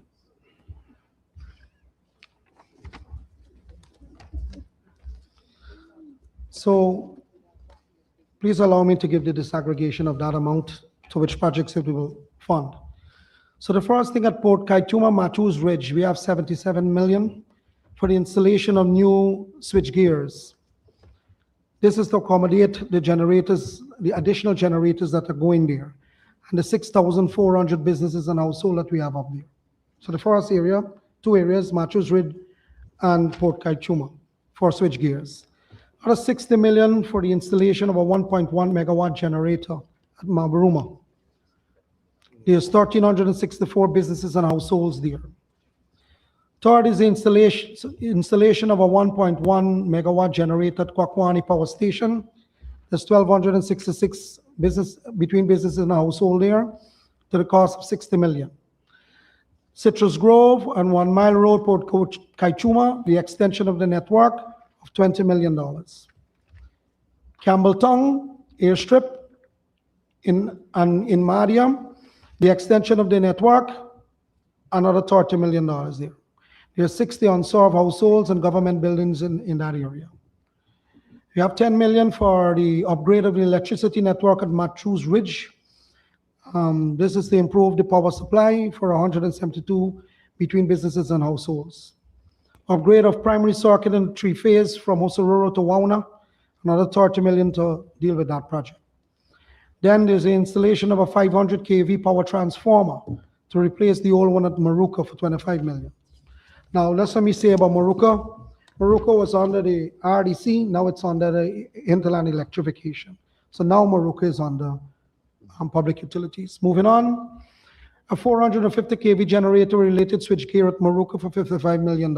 We have to upgrade the facility, very unreliable. Double cab truck from Maria, Port Kaituma, Kwakwani. What we have is a problem. Every time you have an outage, you gotta go find, we don't have a high-end. We got to get a tractor. We got to go do all kind of thing to fix those lines. So we asked for, listen, we asked for three of it, one for Maria, one for Port Kaituma, and one for Kwakwani. You're making it sound Then yesterday. we don't have vehicles for the hinterland electrification guys. We asked for two for all of the regions that we serve, the 8 power plants for 30 million, right? So that is it. And then we have a final retention payment for the contractor B&J after we have completed the Cato Hydro that now powering the Cato area, all 32 buildings that they have there. That is the figure for 500 million. Thank you, Mr. Chairman. Mr. Chairman, may I just have a quick Go ahead. follow-up on that particular answer? Can the Honorable Minister say if all of these communities that he has listed are in receipt of 24 hours electricity currently, which is what they are seeking to upgrade in terms Honorable of the Minister. better electricity supply? I am told all of the areas receive 24-hour supply of electricity except for Matthews Ridge, who gets 17 hours. Thank you, Minister. Honorable Member, Mr. Miss- Campbell. Thank you, Mr. Chairman. Very quickly on project code 260-6700, the same hinterland electrification. Could the Honorable Minister confirm that there's a 450 kV generator being bought from Maruka at the cost of 55 million? Is that Did I hear correctly? Two. It's a two. Two for 55 million. Is that what it said? With a switchgear. 2 generators with a switchgear as well. Okay, Thank you, it was a Minister. bit astounding to me. Thank you for the clarification. Let me move on to, Mr. Mantle is here. pardon? Sorry, you want to I follow think up? Mr. Campbell had a follow-up. Go ahead. Yeah. Go ahead. Thank you, Mr. Chair. Project Before code, you move on, Honorable Member, Mr. Chairman, the figure includes the costs for transport and to take to the spot to install. right. No, thank you. Originally, when you spoke, you said 450 kV for 55 million. No, it's- And that struck Okay, me. we have the clarification. But the Let's move on. clarification Let's is move on, accepted. Honorable Member. Yeah. Project code 261-1300, electricity expansion program, for $66 billion. I see that it includes generation of electricity. So I wanted some disaggregation of that figure. And how does that, the second part to that question, how does that tie in with, because there's also some transmission upgrades, $10 billion that is coming through the gas to energy project under the Office of the Prime Minister. So I'm trying to figure how these two things link with each other. Well, I don't know, Chairman. Go ahead, Honorable I Minister. think today I anticipated this question. So today I walk with the printout from the office of the Prime Minister that he read out, and I make sure I checked it back against mine to make sure that we are clear. So let me go. So the 66.2 billion dollars include the following: EPC, double circuit 69 river crossing on the underground transmission line between Vredenhoop and Kingston, $2.8 billion. Let me explain. The line that moves power from Kingston, Vredenhoop, and bring it to, from Vredenhoop and bring it over to Kingston and vice versa, moves only 7 megawatts of power. It is old. It's at actually 6 meters drop depth, right on the floor. When the gas to energy kicks in and anything happens with that line, the power is trapped there. We decided that we need a ring circuit. So we're putting a cable there to move about 180 to 200 megawatts of power. That's the first one.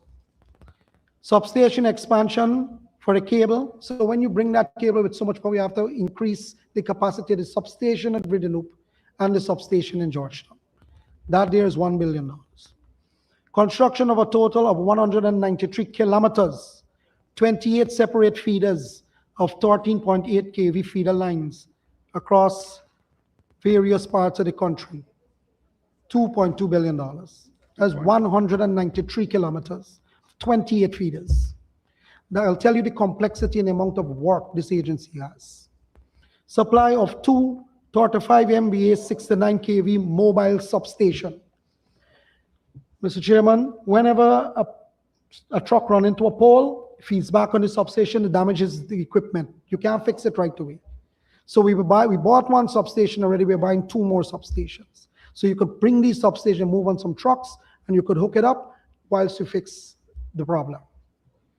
Construction of a total of 42 kilometers, 5 separate feet of 69,000 volts line, 4 69,000 13.8 step-down substations with 17 feeders, 6 km per feeder. That is $9.8 billion. Supply and installation of advanced metering system to 20,000 AMI meters. Upgrade and expansion of 2 69 step-down to 13.8 kV substation, another $2.2 billion. EPC, construction of substation transmission lines and reactive power reinforcements within regions 4 and 6.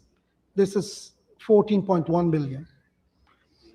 EPC, construction of substation transmission line and reactive power within region 5, $7.3 billion. Construction of a 69 double circuit transmission line between New Georgetown and Sophia, $235 million. Supply and installation of a 30 megawatt, 60 megawatt hour battery energy storage system, $3.3 billion. Mr. Speaker, I want to explain this one a little. This battery system is to deal with current fluctuations. Sometimes when you get shut down, it's because of overcurrent and undercurrent. The grid is very unreliable. So this battery system is to inject that voltage to make sure you have even voltage across the grid. Very important to the grid.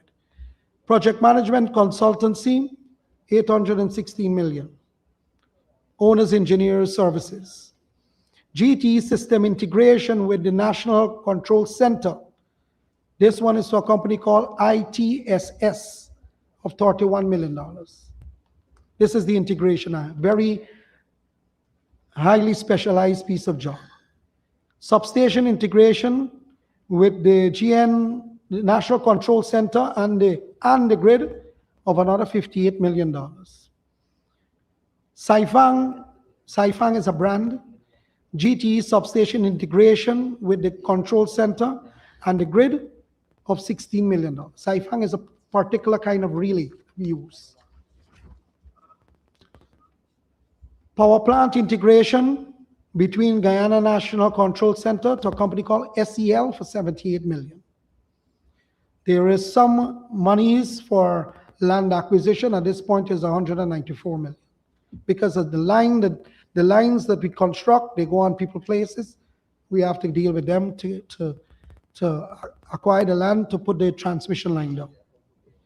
We have projects in Legwan and Wakenham, the interconnection from the grid, from the solar into the grid, about 904 million, right?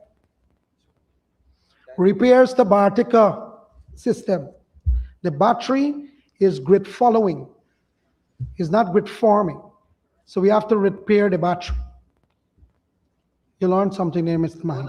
We knew that all the time. Now you learn it. Sophia upgrade to new system. Sophia upgrade to the new system construction of a 69,000 volts transmission line to increase land capacity. That is something that we are going to tender for about $30 million. Sorry, what? That was much? It says 30, yes. Smart grid preparation, $64 million. Upgrade tie-in line between Kingston 1 and Kingston 2. They call it DP1 and DP2 and DP3. 60 million. Upgrade of 13,800 volts switch gear at Kingston. That is 572 million. Upgrade of the 13.8 switch gear at DP3. Correct.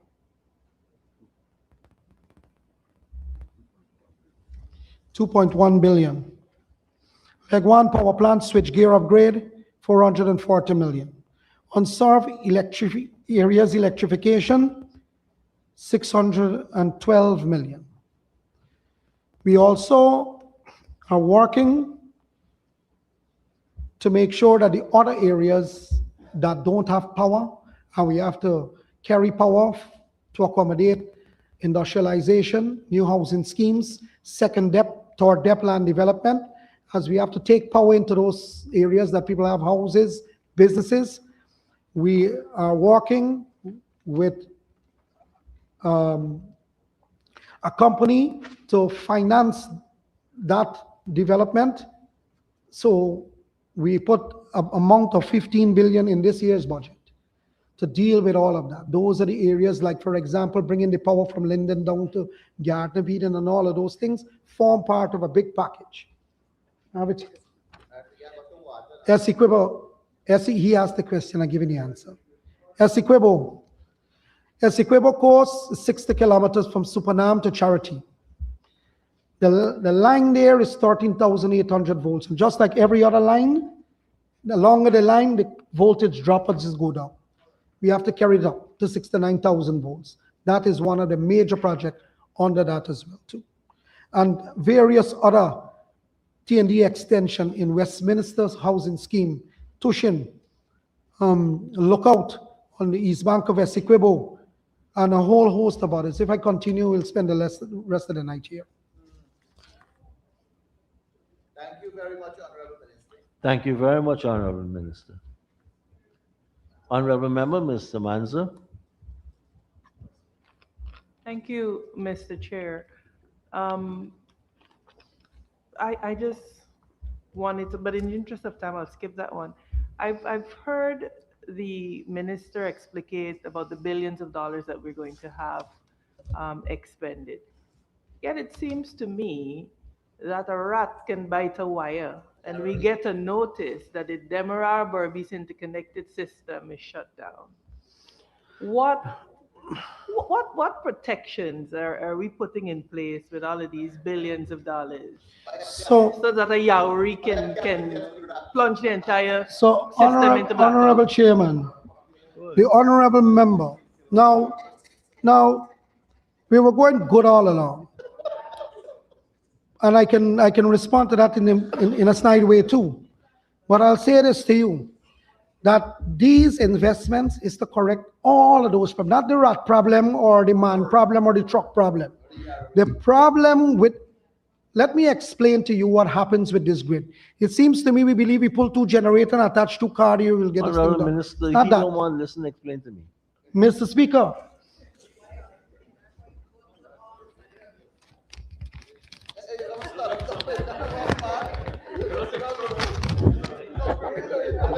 we were going good all the time. You might get better sound if you sit. You'll be closer to the mic. 2016, 14 shutdowns. 2017, 25 shutdowns. 2018, 12 shutdowns. 2019, 5 shutdowns. 2020, 2 shutdowns. 2021, 13 shutdowns. Total from just those years. Mr. On an Mr. average. How much shutdowns we have on average? We had 50 shutdowns. Last year. 2023, we had 62 shutdowns. 2024, we had So I'm 94 saying to you, shutdowns. this problem precedes all of us here. The grid, the speed in which demand is rising, the grid cannot accommodate it, Mr. Chairman. You have, right now, in 2020, you had 200,000 persons on the grid. Now you have 244,000. 44,000 people has been added to the grid.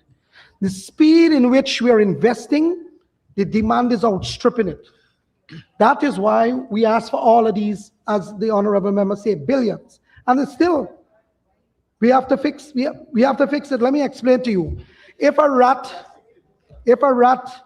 goes into a transformer that steps up 30 megawatts into the grid, it will bring down the entire grid.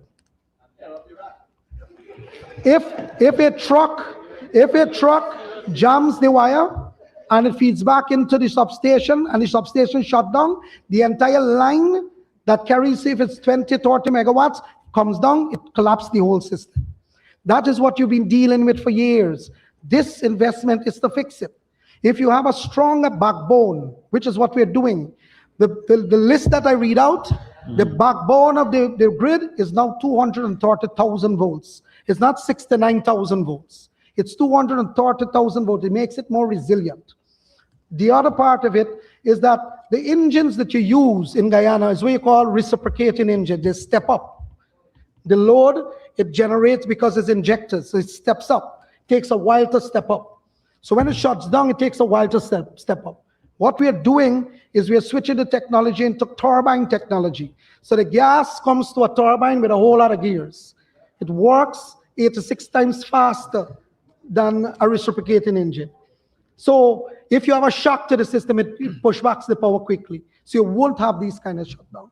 So the investment is to deal with those problems.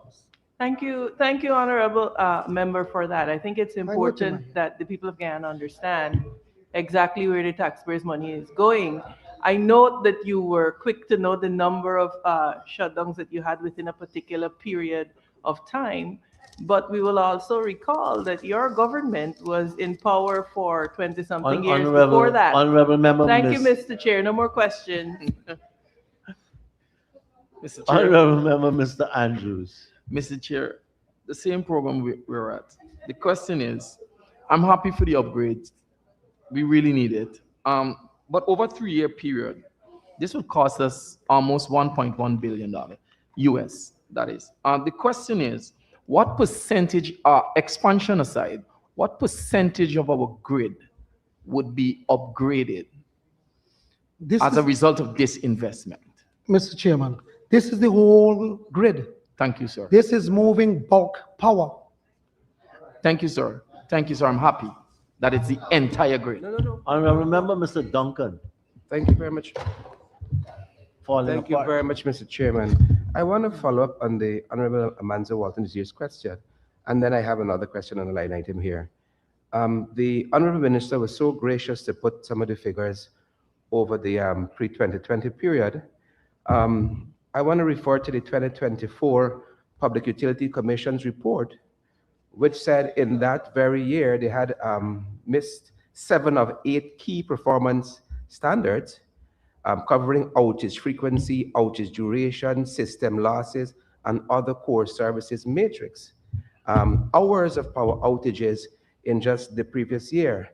I'm looking forward to see what the other report looks like. But Mr. Speaker, more closely to the 2606600 Letem Power Company, I wanted to ask the learned minister of the energy mix currently that obtains in Letem under that line item. So Honorable Minister. Letem, we have a mixture of 2.2 megawatts of Letem and the periphery, 2.2 megawatts of hydropower at Kumu and Mokomoko. That feeds into the area. Then we have 1 megawatt of solar energy that ties into the grid. How much we have on the thing? And diesel generators, 2.3 megawatts from the power company itself. Right, so that's 4, 4.5, around 5, in excess of 5 megawatts. There at Letem. So that's the mix. We have hydropower, solar power, and diesel, fossil energy. A follow-up, Mr. Chair. Am I accurate in hearing that Kumu is on the grid now? Kumu Hydro? Yeah, both of them. The follow-up to there is, there was an expectation that when all of these, when this mix comes together, there would have been a reduction in the cost of electricity in Letem. Has that been done? So, Mr. Chairman, there are few places already enjoying a rate cut about 30%. Where is it? Madia, Port Kaichuma, Machus Ridge, by 30%. The other areas that have grid tie and so on, the discussion is ongoing on the same kind of treatment to those areas that have tie-in and solar and so on. The discussion is ongoing. So no is the answer. The discussion, I said 3 areas already enjoying rate cuts. Mr. Chairman, We're specific to 3 9. areas are already enjoying rate cuts. The other areas are already on there's discussion already on the calculation and so on. It's an ongoing process. And when that time comes, I guess our head of state will make that announcement. Thank you, Minister. I heard you quite well. Apparently, some people like repetition. Thank you very much, Mr. Chair. Honorable Member, Mr. Follow. Duncan. Minister, I think you said the total energy mix there would give you 5 megawatts? Over 5 megawatts. Over 5. Are we at full capacity in terms of the distribution? Honorable Minister. What's the demand up there? 2 point something? How much? 2.5 megawatts is the demand. That means that's at peak. That's the demand for the area. So your question about full what? Full capacity. Full capacity. Our capacity is above the demand. So we have spinning, or we call reserve capacity. Thank you, Minister. Final follow-up. Mr. Duncan. Minister, do you have a general sense of perhaps how many homes does 2.5 megawatts breaks down to? 5.5 megawatts will give you about 40,000 homes. Thank you. That is when one of the feeders come off. There's amount of people lose power. Thank you, Minister. Honorable members, I now put the question that the sum stated for Agency 34, Program 342, Capital Expenditure, now stands part of the estimates. Those in favor say aye. Those against say no. Ayes have it. The sum stated now stands part of the estimates. Members, now turn to pages 188 and 89.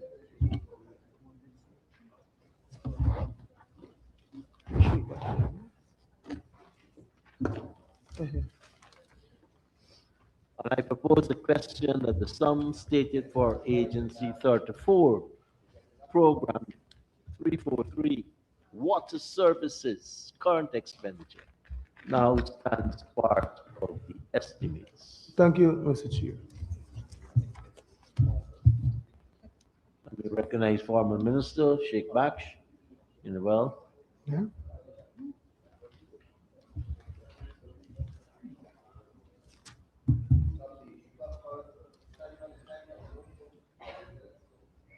You gotta pause the clock.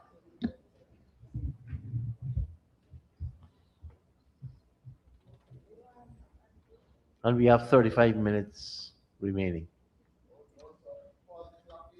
You have a faulty clock? Must be the erratic power supply. 6310. And yet they may want to vote for the amount. Honorable members, I already put, Yes, Mr. Chair. go ahead, Honorable Member, Mr. Jordan. Thank you, Mr. Chair. Mr. Chair, to the Honorable Minister, line item 6321, I see a lump sum subsidy for GWI, $1.8 billion. Mr. Chair, I am trying to understand the proportion of population receiving water supply via treatment plant. Could the Honorable Minister explain? I'm seeing in your performance indicator that 98.6% of the population is receiving treated water, but 90 Where did you get an honorable member? volume 2. Your signature is right there, sir. Did it say treated or access? I don't think he was finished with the question, you know. Yeah, correct. That was just the preamble. Yeah. Right. Sir, I'm trying to understand when our hinterland, 94% of the hinterland is receiving water. Well, they're now receiving potable water. And I just want to take a small percentage of the coastland, which is region 5 and 6.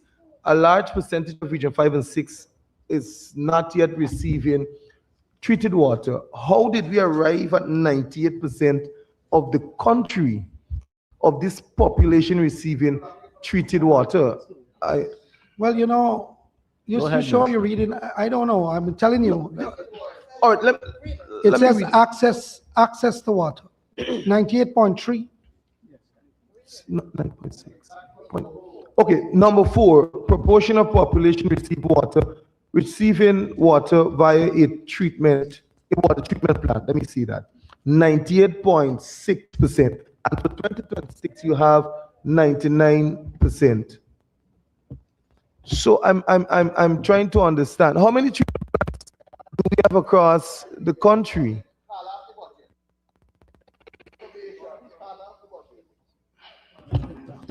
So,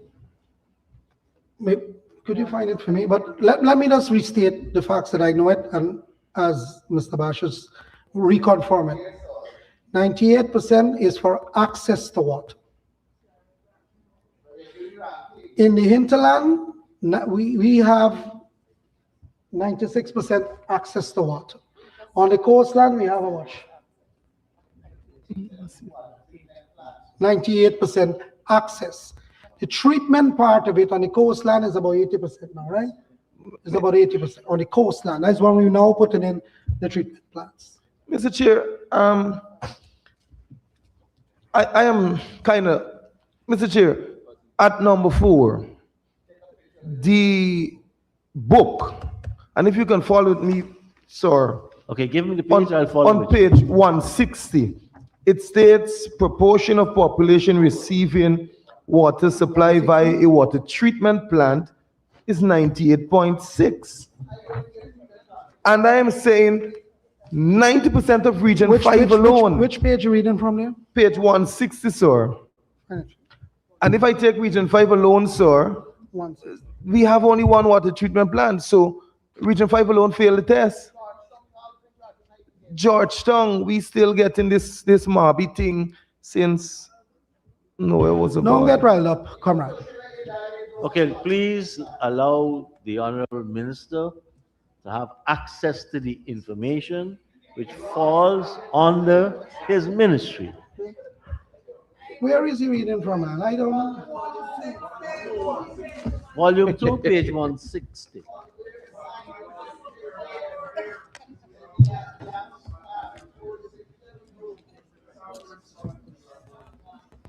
Where's volume 2? Oh. I don't have it here. I don't have it with me. Sorry. Maybe that's an inverted typographic, but let me restate the facts. In the regions, we have 98%. 98%. So 98% on the coastland, 96% in the hinterland. Mr. Chair, That is access. Mr. Chair. That is access. Oh, there's two things. Hold on. There's two things.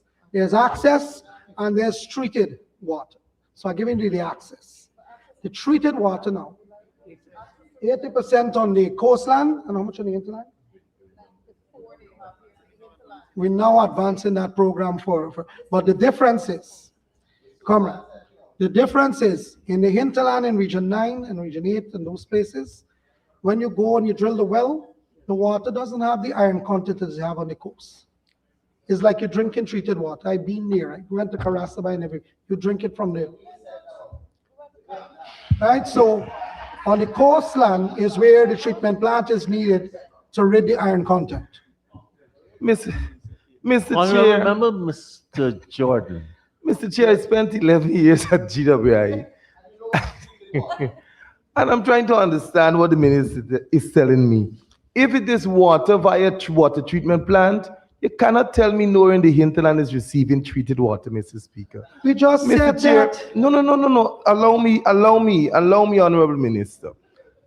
The Honorable Minister clarified, but in clarifying, it is still not accurate, sir, based on the hinterland population and that of many of the regions. If you're speaking about water access via water treatment plant, it must be those customers who are directly linked to a distribution main within the network of a water treatment system. And sir, if we do that calculation across the country, we are not even at 80%. I mean, I know the stats we have to believe what we are told, but my calculation might be different. I